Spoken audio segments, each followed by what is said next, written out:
Why don't more doctors practice preventive cardiology? Available time is a reason frequently cited by physicians, but if you probe a little deeper, yes, they complain about not having enough time to give their patients dietary advice, but the number one reason given was their perception that patients fear being deprived of all the junk they're eating. Can you imagine a doctor saying, "Yeah, I'd like to tell my patients to stop smoking, but I know how much they love it"? Changes in diet to reduce cholesterol levels are often assumed to result in reductions in quality of life. Do we get to live longer, or is it just going to feel longer?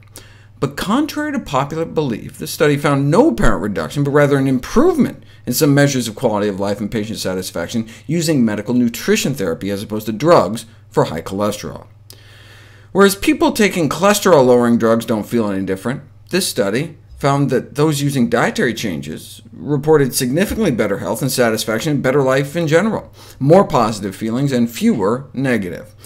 In the family heart study, for example, those placed on a cholesterol-lowering diet showed significantly greater improvements in depression, as well as a reduction in aggressive hostility. Another barrier to preventive cardiology is that doctors don't realize how powerful dietary changes can be. The importance of diet for patients' health remains underestimated by doctors. Even the new drug-centered cholesterol guidelines emphasize that lifestyle modification should be the foundation for the reduction for atherosclerotic cardiovascular disease risk, yet more than half of physicians may skip over lifestyle change completely, jump straight to their prescription pad, doubting that cholesterol goals can be reached with lifestyle changes alone.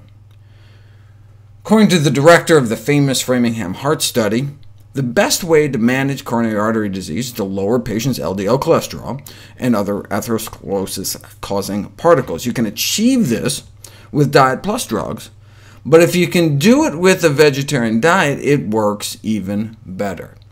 In the Framingham Heart Study, those running in the Boston Marathon achieved the goal of getting their total to good cholesterol ratio under 4, but the vegetarians did even better. And if you go all out, putting people on a very high fiber, whole food, vegetable, fruit, and nut diet, you can get a 25% drop in the bad to good cholesterol ratio within 1 week, a 33% drop in LDL. That's the cholesterol reduction equivalent to a therapeutic dose of a cholesterol-lowering statin drug.